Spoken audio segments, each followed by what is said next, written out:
Hi, welcome to Infusion Health, the podcast. I'm comedian Chris Patrick, a.k.a. self-proclaimed power man. And I'm here with my co-host and significant other, Rach. Hey, guys. Now, today we got an interesting show. Once again, we have Rev Lyle here today. And today we're going to talk about guilt versus shame. Yay. Yay. I don't know how these kind of coincide, but we're going to learn more about this. Reverend Lyle's been here before talking about different religions and stuff like that. So I guess we're going a little bit deeper. I'm not sure. I'm just going to bring him on. Is that okay, Rach? Absolutely. Yep. Let's Okay. do it. Reverend Lyle, welcome to the show. Thank you. Now, we're talking about guilt versus shame. What do you have for us today? So they are different and yet they're very similar. So guilt is about something that I did or did not do, that I maybe said or did not say. And guilt can appear in a child's life anywhere from like 3 to 6 years old. So we learn guilt by actions as a child that we've done wrong. Shame we can learn as early as 15 months old. Oh, okay. And if you ever been told, anybody out there has been told they're a bad boy or bad girl, so that in their consciousness they hear that as I am bad, right? So there's that difference between guilt and shame. Okay. But isn't that kind of like and isn't that kind of taught like growing up through parents, through because some kids like if you haven't been taught that, some kids don't know any better. It's like, why would you do that? But they don't know.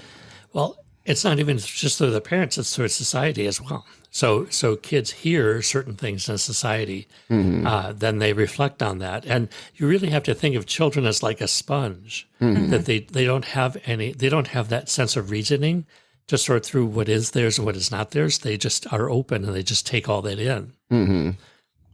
Well, yeah. And I think, there's something to be said about what age you really learn. Am I the traditional, what society accepts? Yeah. Or am I my own person? And Right. what am I going to tolerate in myself? Because you always have this underlining of guilt versus shame. Always. Yeah. I remember my daughter coming to me and saying, Mom, should I date this guy in my 30s? Well, she's 20.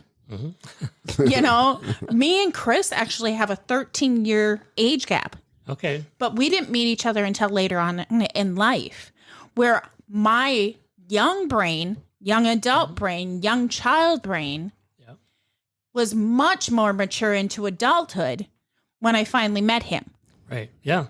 And some of us don't really know, or we don't really have that capability for choosing our identity and really grounding in that until 20s, even maybe upper 20s, lower 30s. Yeah, and that's what I told her. I said, unfortunately, at your guys' ages right now, you're just finding out who you want to be in as adult. And when you start matching it with this other personality that's older, you're not truly finding out who you are. Right. And I remember in high school, those high school yearbooks, people always say, don't change ever, be the wonderful person that you are. Well, they didn't know I was really trying really hard to fit in. So I was trying to be somebody that I was not. Yeah. So there's that. And feeling the guilt of that guilt about being an imposter. Right. Plus having the shame of like, if they really knew who I was, they would not want to hang around me. So Right. Because you were hiding who you loved. Yeah. Which sex you preferred. Yeah. And yet we all do in our own way at those ages. So yeah. So guilt really, it's something about you've done or said something or not done and not said something. For example, let's say in getting here today, if I went through a red light, there's that chance of being caught. Yeah. Right. And getting a ticket. Yeah. And that guilt feeling of, I just went through a red light. And especially if I'm pulled over and given a ticket, there's that feeling of guilt. Yeah. Now I can get really, really angry. Yeah. Right. And blame somebody else and not want to take the responsibility myself. Whereas shame might come in and say, I am such a dolt. I am such an idiot. I am so stupid. I just can't do the right things. Right. So that's that shame piece, which is saying I am bad to my core. Yeah.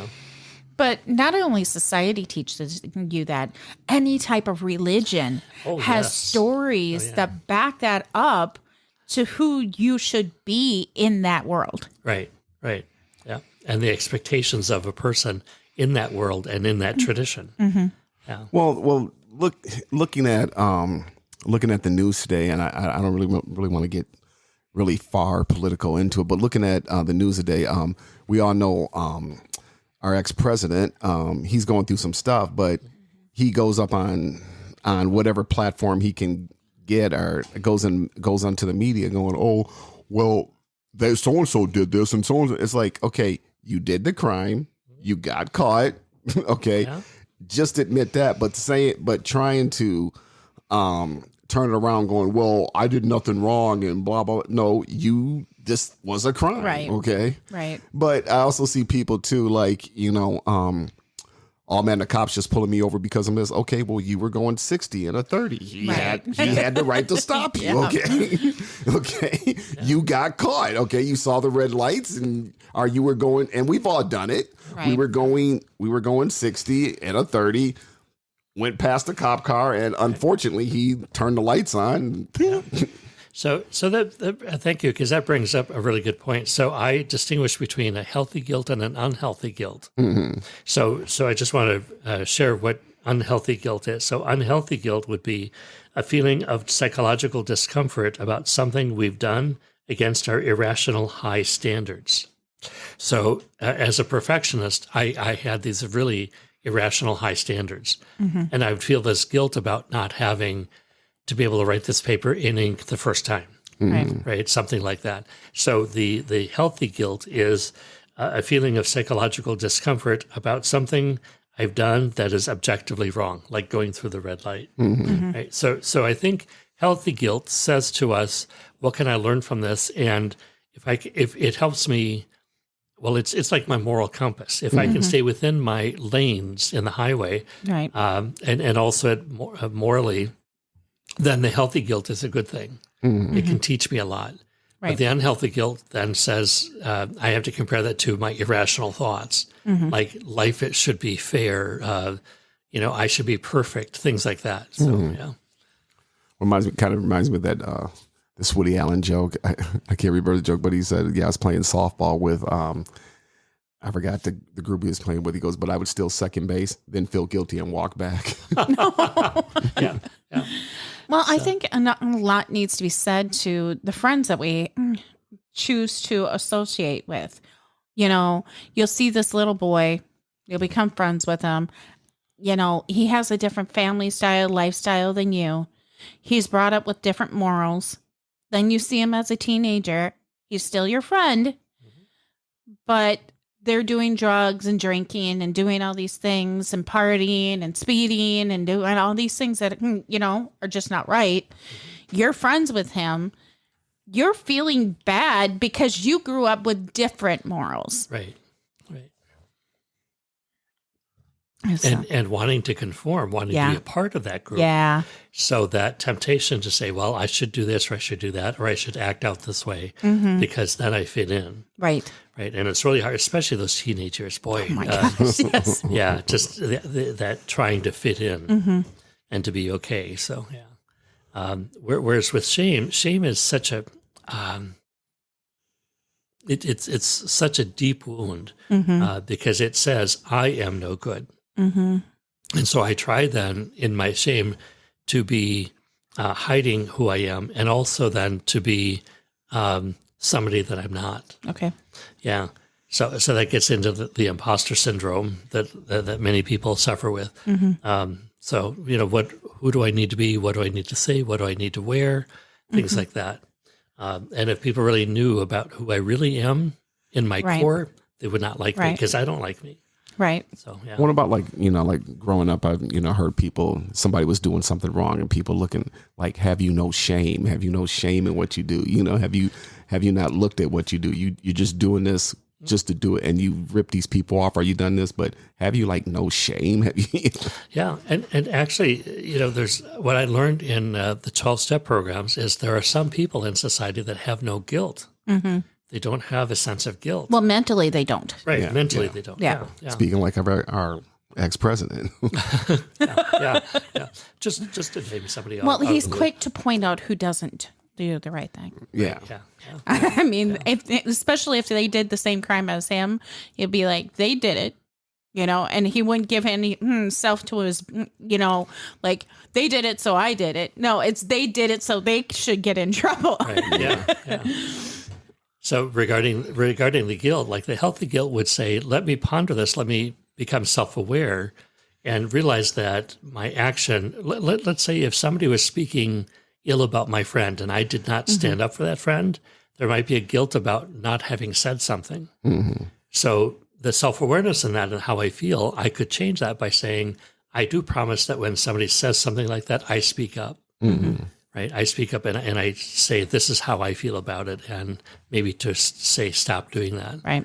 Right. So that self-awareness piece is very important. Well, I think there's something also to be said about shame, that when you are an adult and you've grew up in a very racist family, I know some people, I've seen them actually on the comedian Sarah, I can't think of her last name. Silverman? Yes, Silverman.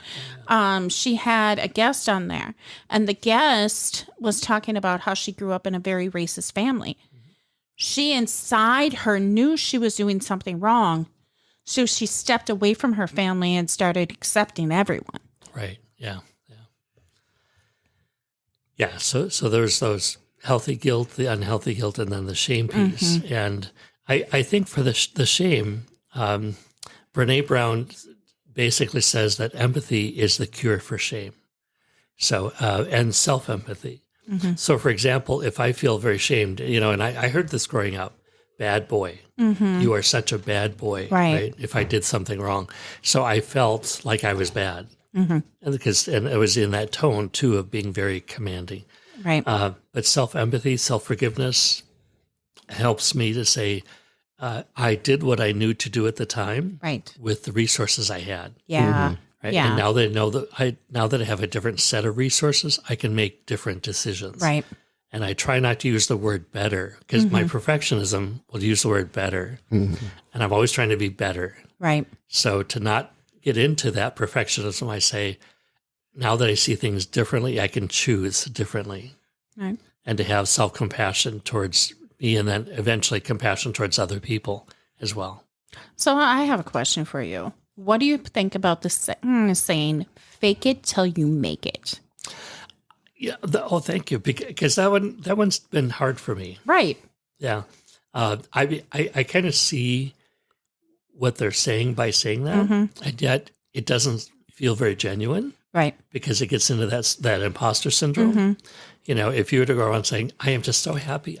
Life is so good. It's just so wonderful. In the meantime, you have these ailments or life has been really challenging. Right. But there is something too to be said about having a positive outlook. Yeah. But not denying those. Let's say when I had my cancer, I would say, I have cancer. My body has cancer. Right. But I do not allow it to control me. Right. So there's a little bit of a distinction with that. Like, I don't want to deny that reality, and yet to say, I'm choosing to not let it control or run my life. Right. So that's the distinction with that. I usually use it when I'm explaining to my daughter that in my life, as being a CNA, NST, that sometimes you have to go to the patient and act like you have enough of the answers that they have questions to, and then refer it to the people that have more answers if you need to. But you need to be comfortable in yourself to know that you have the computer there with the patient and you can explain the information that's given to you, and you have enough power in yourself to, calm them down in that situation. Right. But also with my daughter, she wants to get into actress. And acting. I'm like, yeah, acting. She wants to be an actress. But my whole thing is, she's like, but I have no skills. I have no this. I have no that. I'm like, you know what you want to be. And you have to have enough confidence in yourself. I said, fake it till you make it, because you can get there. And you need to present yourself to the other person that you are the expert. You are the one that they want. Yeah. And eventually that confidence will radiate over. Right. Yeah, and in addition to what you were saying with that too, I think it's very important to be as non-anxious of a presence as you can be with that patient or whoever it is that's sitting in front of you, and also to sometimes have the power to say, I don't know. Mm-hmm. There's a lot of power. Oh, yeah, definitely. Right? So as you've seen in nursing. So, so I think people just want to be heard and seen. Right. In that. And so when somebody feels their needs met are being heard and seen, then the shame diminishes, because it's not, how can I get you to like me? It's, right. I'm being seen for who I am. I'm being heard for who I am. Right. And with the guilt, you know, if you were to say to them in their guilt, say, oh, well, what do we learn from this? How can we do this differently the next time? You know, so the practicing, now that I have these different ideas and skills, how can I go about this differently now? Right. Yeah. With the shame, guilt. As we're talking about guilt versus shame, who you mentioned, Robin? Who'd you mention? Oh, Brene Brown. Who's Brene Brown? Brene Brown is a woman down in Texas. She's written quite a few books, and I forget what I don't know if she's a psychologist or what, but she does a lot on guilt and shame and forgiveness, and also empathy. And she does a wonderful YouTube video between the difference between sympathy and empathy, right? So, and she talks about guilt and shame, and she talks a lot about her own shame growing up as a woman, and just that awareness that we need to have, that self-awareness leads to then having that empathy for ourselves. Yeah. Right. Yeah. So that's Brene Brown, and wonderful person. So yeah, because sometimes I hear people talking about, well, you know, I haven't had a relationship with my mother. I haven't had a relationship with my father in 7 years or in 8 years and stuff like that. I haven't talked to my, you know, parents. And I'm like, well, why haven't you talked to them? Well, because we've had this falling out and blah, blah. And it's like, well, how long is this going to last? You know, right. It's up to you to call them and open the doors. Well, I don't want to be the first. Well, then you're not going to have a relationship. And if you want to cut them out of your life, and you cut them out of your life, but if it's still, you're still feeling shame for it, you're feeling guilty that you haven't had a relationship, one of you have to open the floodgate, you know? Yeah. But the thing is that was there a logical reason to cut them off? Right. And why is that guilt coming to you? Is it society saying that you need to have a relationship with your mother and father? Right. Is there a logical reason why you don't have a relationship with your mother and father? I'm sorry to put it out there, but maybe her father molested her. There's a very good reason to cancel that relationship. Right. Yeah. And maybe perhaps down the future to be able to forgive him. Yeah. Right. Forgive him, to be able to forgive yourself without having to rebuild that relationship. Right, yeah. I want to say that because I don't think everybody has to get to the point of healing where they're great with that other person that they ended that relationship with. Yeah, taking it as far as, you know, child molestation or something like that, that's a whole other story. That's a little bit to the extreme, but I'm saying sometimes, you know, it got to a point to where I didn't have a job, and my parents just cut me off. They kicked me out the house and say, hey, that is completely a different story. And then I don't want to talk to them anymore. Well, you're not talking to them because they cut you off and they told you to go out and live your life and get a job and get things, you know. Absolutely. Maybe then, you know, maybe they had a reason to cut you off. They wanted you to fly and be free, or, you know, me and my mother got in a big fight, and me and my mother got in a big fight, and I haven't talked. Well, okay, what was that fight about? Okay, well, that was 7 years ago or 10. You know, you can let that go. Open the floodgates, and you know. Yeah, there was. I recall an experience I had a number of years back where a young woman was sharing that she lives with her mother. Her mother's, the woman was coming out as lesbian at the time. And her mother? No, the woman. The daughter was. Okay. She was coming out as lesbian, and her mom was very critical and was trying to have her not talk about it. Mm-hmm. And this young woman was saying, you know, my mom's trying to get me to not talk about this as much, right? And being really critical. Mm-hmm. And what I did was I said, so why do you think that is? And she said, well, actually, my mom says she approves of my being lesbian, but she just doesn't want me talking about it so much. So I said, so you might want to ask your mom in this relationship. Why is that? I said, perhaps, maybe. And I said, I'm just doing a little bit of a reframing here. Right. But maybe she knows the heartache that you're going to go through. Maybe she knows of the prejudice you're going to go through. Maybe she knows of the experiences in life you're going to go through. And she might not be able to be there for all of that. And she does not want you to be hurt. There is something to be said with that, because as society grows older, right, we go into the old school way of thinking versus this new way of thinking where everybody's accepted.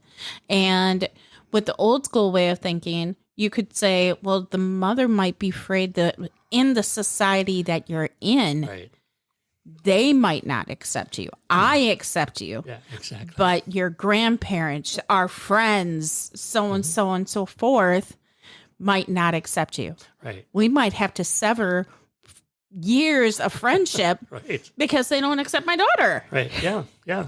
And so she actually did have this conversation with her mom, and she came back and said, wow, that was so wonderful, because my mom said, I so love you and I'm scared.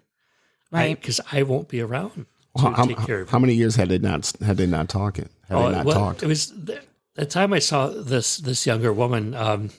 They were living together, but there was a lot of tension. Mm-hmm. So the mom was trying to get her to not talk about this. Yeah. And so the daughter, and I said, to try to see from her perspective and have empathy. Mm-hmm. Like if you were a person that loved you and you saw what could happen, right, like that would be difficult. Mm-hmm. And to try not to have that person shut down. Right.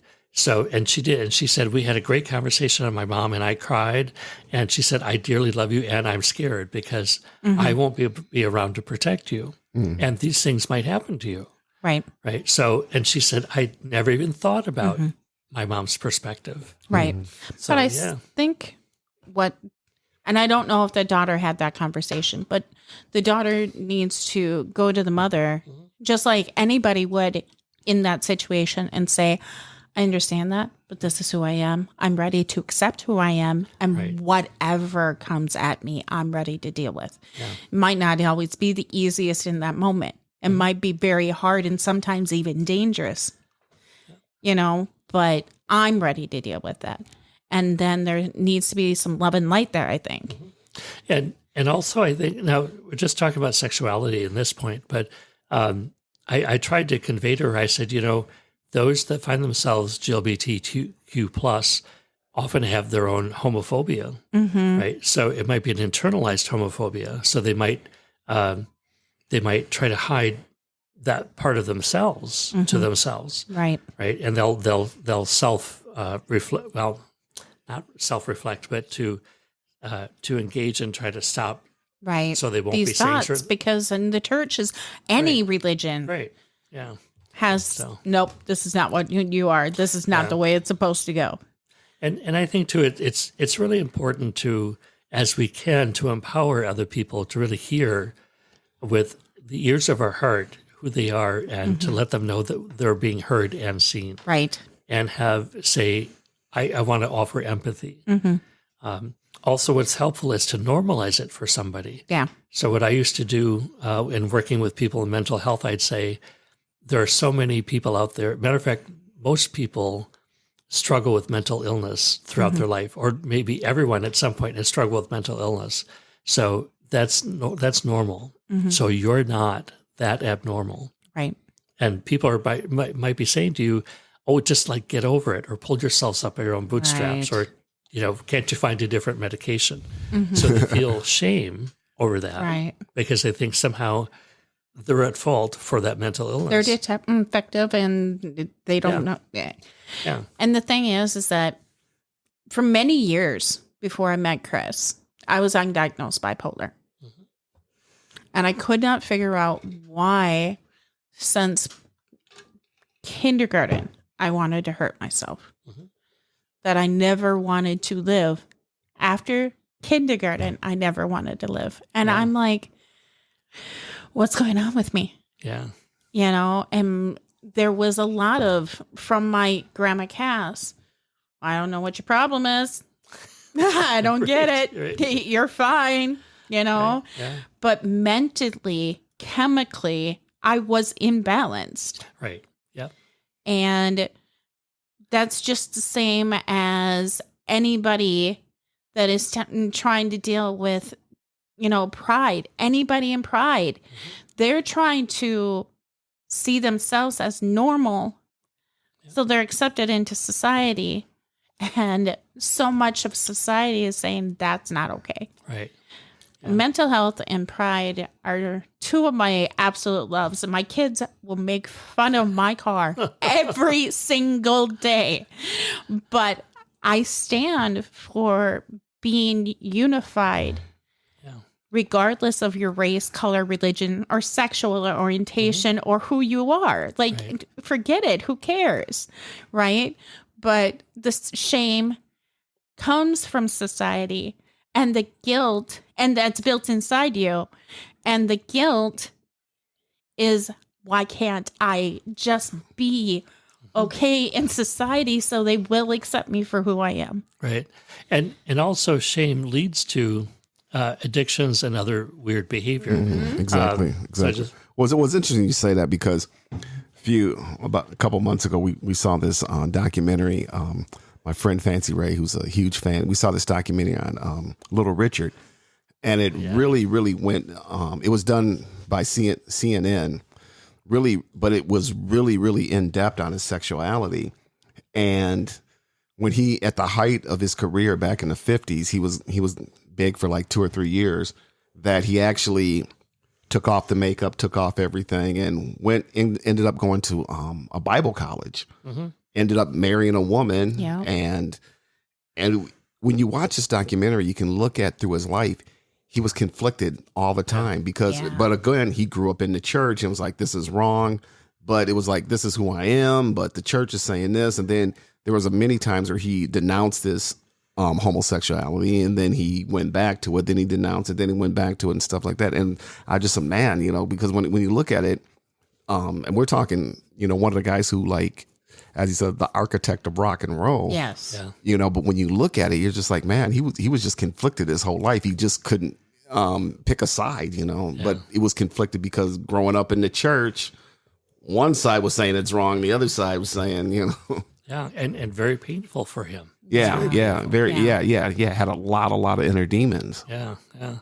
So getting back to the shame, I have a picture of a shame tree here for people that are hearing this podcast.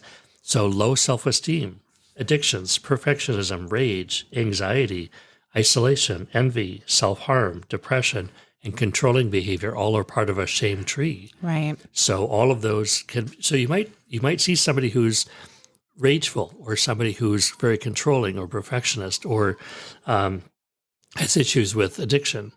And beneath that is probably some shame going on there that's presenting as these other things. Mm-hmm. So one thing I would say to people too, in the program that I had been helping with, I would say to them, every one of us has shame. We just hide it differently. Right. Some people have 3-piece suits. Some people have business suits, or start corporations for that sense of power and that sense of recognition.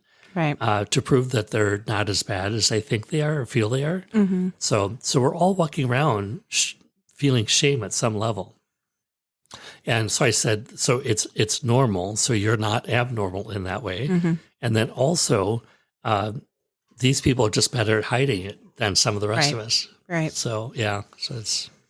I remember Maxine before she went to college, and I told her the most beautiful thing, and she actually cried afterwards. And she's like, I feel like I don't fit in. I said, every single person in this world feels like they don't fit in. Right. The abnormal is normal. Right. Exactly. Yeah. Yeah. Yeah. And I think that's so empowering for people to hear that.